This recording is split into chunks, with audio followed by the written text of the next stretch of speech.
Howdy, y'all. Hi, guys. It's Ryan And Angela. from RNA Music, That's right. deep in the heart of Texas. Guitars.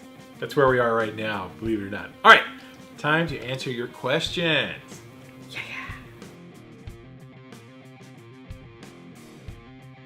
First question. Garrett Hendry, where do you guys get your shirts made? I need my glasses, apparently. I need to get some made for my store. Oh, you mean these shirts? Yeah, we're These wearing shirts? two different prints. Our most popular prints, actually. Yeah, our Phoenix one does really, really well.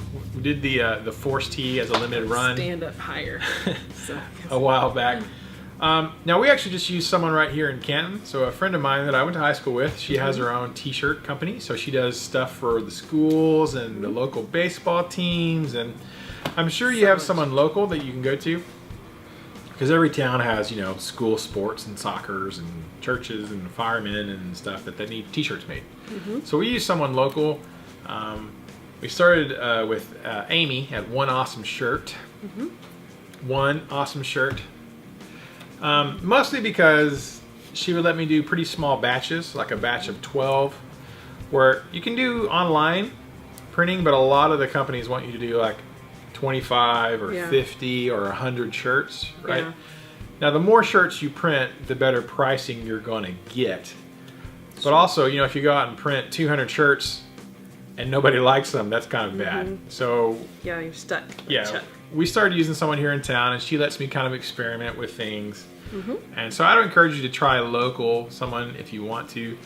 I've checked around online for like, you could buy big batch orders from some places, but really to get like really good pricing, you got to drop like $3 grand or you got to order like 3,000 shirts, you know. So I would look around. I'm sure you can find someone local who would work with you. Probably be happy to. And if they'll let you do small batches like 12 or 15, that's a good place to start, because you can test a design, see what the response is, and if it's good, you know, then you can go back and order a lot more. That's true. We had one other design that we did that we thought would be super cool, but when it came down to it, not many people bought that one.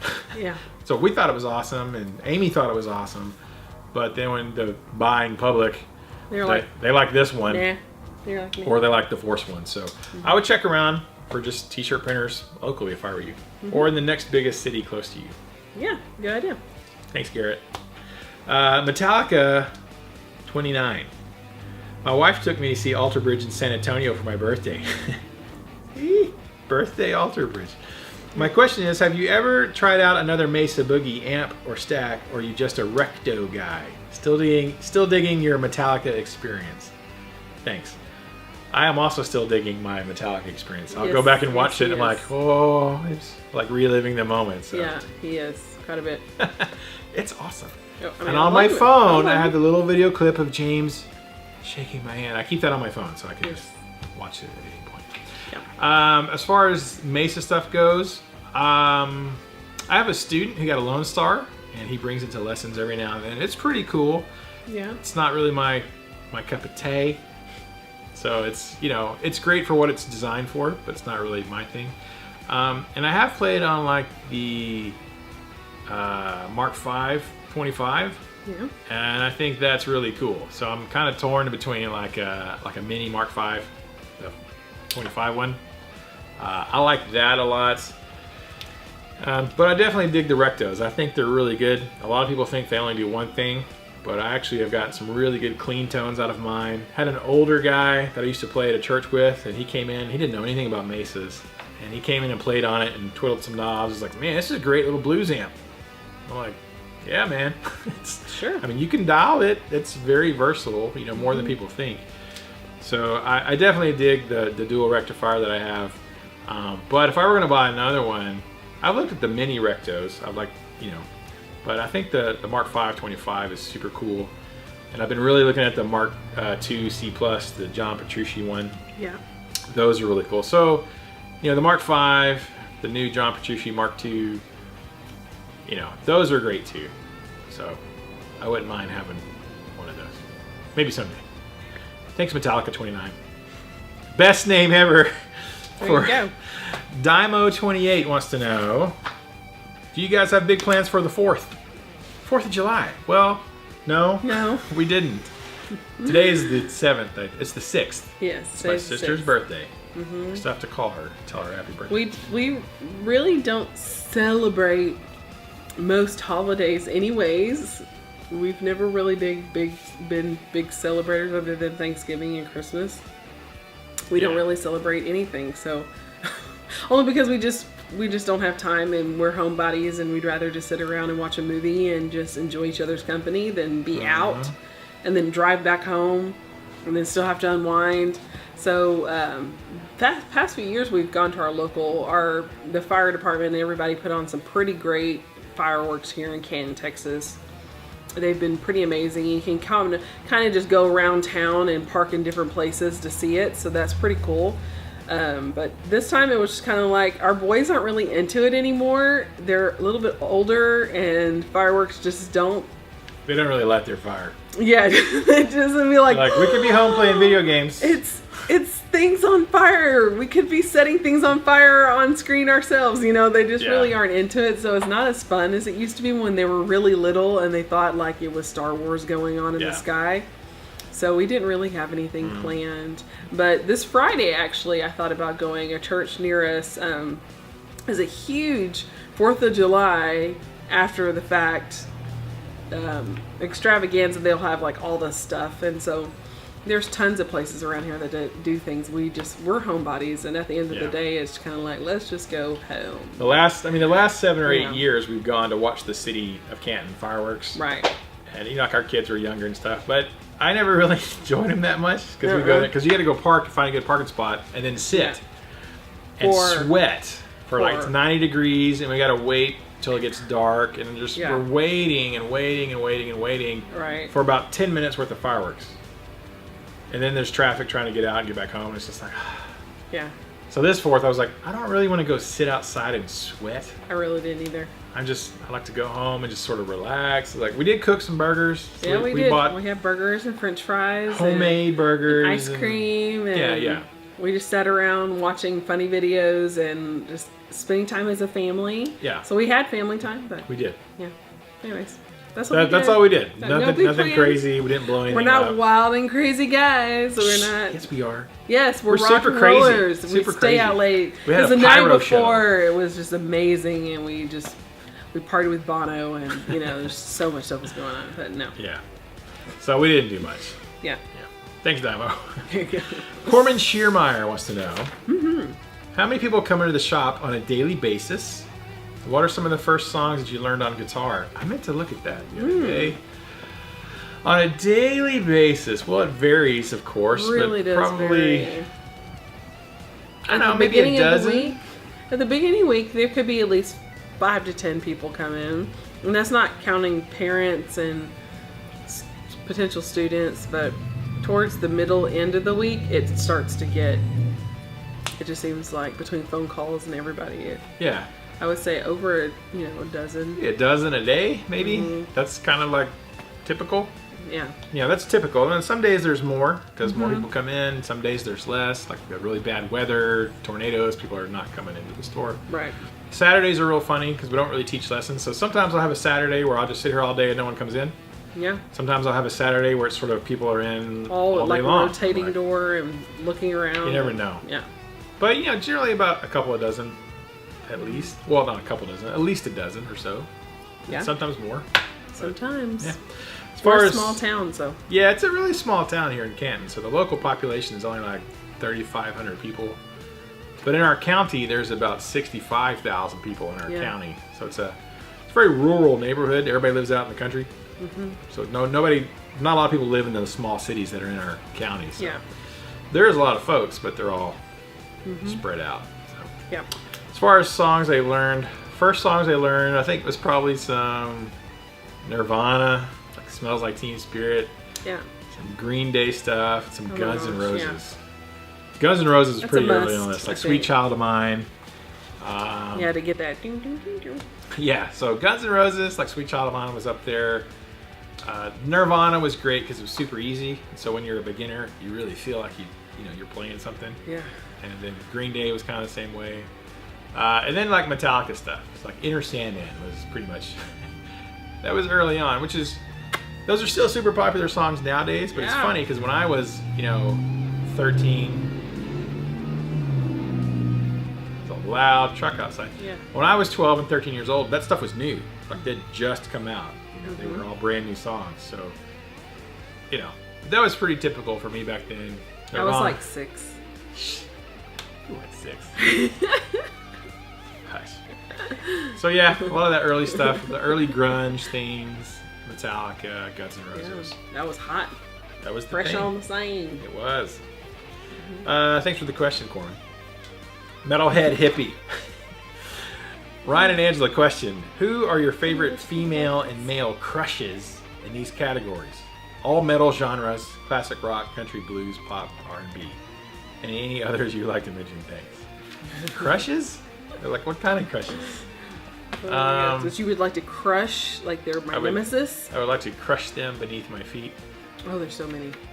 Oh, there's a lot. If you mean like romantical crushes, Romantical? well, there's this one lady that I saw on this. It was YouTube. I saw her on this YouTube video, and she was singing like some Metallica stuff. Hey, they betray, I'm your only true friend now. They betray, and I'm forever there. I'm your dream, think you're real. I'm your eyes when you must steal. I'm your pain when you can't feel. That's true. Super hot, so I kind of got a crush on her a little bit, but that's the only one I could think of. Yeah. Oh. Oh, well, yeah, I mean, there is this guy, also a YouTuber. He teaches like some guitar stuff, and he has this beard, because you know how much I love beards. So yeah, Who is this guy? he's kind of, we'll show a video of him. He's cute. I have a crush on him. Whatever.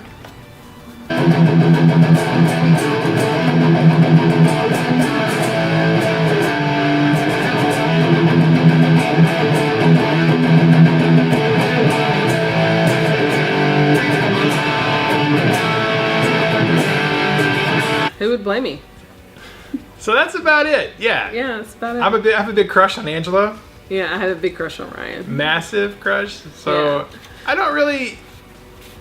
That's stuff that doesn't really cross my mind. I have friends who are like, oh, I love. Jennifer Aniston's the one, or whoever so and so is the one. Yeah. Or See, he's so like out of touch. The first no, I'm person talking he about thinks my friends. I know. I'm my saying age like the who are first like, person he goes to is like Jennifer Aniston from like high school friends. the Pink hair. Power Ranger, the original Pink Power Ranger. What's her name? Yeah, like Sting. My friends are like, man, I sure do love that. My wife knows it, or my girlfriend Yeah. knows it. She's fine with me having a crush on Yeah. whoever. Yeah. I don't even think that way. No. See, we have a healthy relationship where we don't think about other people other than each other. Yeah. That's so we don't have crushes. That maybe when we were younger and Yeah. a long time ago, there were people that were like, oh yeah, I really think they're attractive, but now it's like I really don't pay attention to anybody other than him. I don't either. Yeah. He still flutters my heart. Yeah. Still give me the butterflies when you come He in the does. room. But Yeah. So There you go. We're kind of hokey, older, but it's so true. But that's what a mature marriage is about, right there. It reminds me of that old couple, and I hope you can get a clip of it. I'll put it on here, where he's like, she won't let me touch her body, and she's stingy with her body, and they're like in their 80s. He's always after my body. He says, I'm 89 years old and you turned me on. Well, and she's so stingy with her body. Do I have any weird obsessions? And she's just like, yeah, I remember when. And she's so cute talking about him, and he's just over there grinning. And oh my gosh, that's us. Yeah, we're in 40 years. Yeah, that's us right now. That's us right now, but Except, even more so in 40 years. Yeah. That's gonna be us. Yeah. I don't crush on anybody. No. So I can't think of I have artists that I think that they're really talented, and I like Yeah, them there's people as that artists. I appreciate as talented artists, but not Yeah. where I'm like, No, like, ooh, she's pretty. You know. he's on my to-do list. Yeah. We don't have any to-do lists. Other than, like, mow the yard. Pull up these trees. Clean the kitchen. Clean the kitchen. Wash some laundry. Super excited. So excited. Great question. But if you guys have some ultra mega crushes, you know, feel free to put them down. Yeah, talk amongst if your yourselves. spouses are fine with that, but you know, Because more than likely, they're not. probably not. And if they say they are, they're lying. about it. We have friends. We do. Who, anyways. Yeah. Thanks, Metalhead Hippie. Junior Chopper, last question. Do you think Paul Reed Smith Custom 22 guitar is a cross between a Les Paul and a Stratocaster? And if you use a noise gate, where do you put it in your effects chain? Awesome channel. Thank you, Thanks. Junior Chopper. Custom 22 PRS. Well, yeah, it's definitely. I mean, I think I watched some interviews with Paul himself talking about. He was kind of taking the things that were great about a Les Paul and the things that were great about a Strat and kind of marrying those things together. He kind of had a crush on both of those, but he found his perfect guitar when he made it himself. He found his Angela. Yeah, he found his Angela when he decided to build her himself. But yeah, definitely, you know, it's part of it's the scale length, I think, you know, having a 25-inch scale length on the PRS, you know, it's a little bit more than the Les Paul, a little bit less than the Fender, you know, 24 3/4, 25 and a half, 25 is right there in the middle. You know, in the body, it's got the body woods of like a Gibson style guitar, mahogany maple caps, but it's got the double cutaways like a Strat, so you've got the great upper fret access. It really is, I think, taking the best of both of those. And I'm a big single cut guy. I'm not a massive Fender Strat guy, fan. Hush, Tim, I can see you cringing through the lens. I got friends who are just love their Strats, and God bless them. You know, they're great guitars. Babies. But I've always just felt more comfortable like on an Explorer or a single cut. Yeah. So I like the PRS single cuts a lot. But I'll tell you what, I have this 30th anniversary PRS SE Custom 24, and it's the, you know, the normal double cut kind of shape. I like that guitar a lot. I end up playing it quite a bit. So I think they're great guitars, and I do think it really is the best of both worlds of Fender and you see, you've mesmerized me by looking at me. I lost my train of thought looking in her eyes. Fender and Gibson. It's a hybrid. It's a hybrid. As far I like as watching you talk better this way than on the screen. As far as noise gates, I don't use a noise gate. I've never really used one personally. But as far as if you do, there's got a couple of options. I had to write them down because I just can't remember things. But You have a lot on your I have a mind. list. I got a lot on my You can mind. remember things. I have a lot on my mind lately. Yes. I've been thinking about a lot of stuff. Yeah. Not gear related. I don't use one. I've never really needed to, but I don't use just a crap load of effects either. But if you are going to use them, a couple places you can put them. You know, either in front of your gain, in front of your overdrive, like after your tuner, in front of any drive pedals is a great place to put it.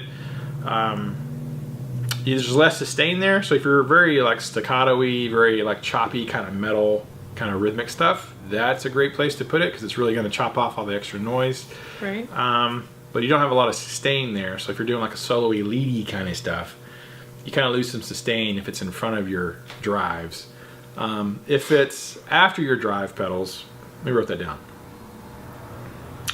It's less effective if you put it after the drives if you're using a lot of gain, but you do get to keep some of your sustain if you're doing lead style things. As far as after, you could do it after your effects, like your reverb and your delay, but it can chop off the tail end of the effects, like the little bit, the last few delay repeats, or the last bit of the reverb. So you can put it after that if you wanted to, but if you're into the big kind of ambient, echoey kind of things, that's not going to be a really good place to put it. Right. So probably before those. But you know, you have choices. And so if you're using one and your pedal board, I would just try it in each of these different places.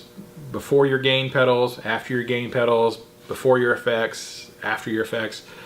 try it and just see which one works for you, but it really kind of depends on the style of music you're playing and your style of playing.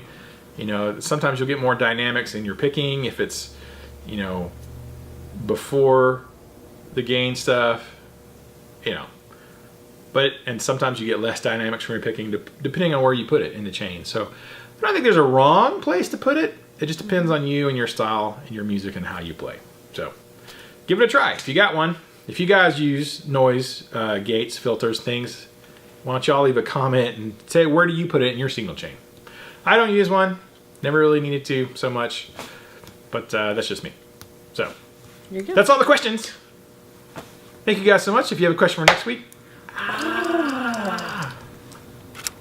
leave it below.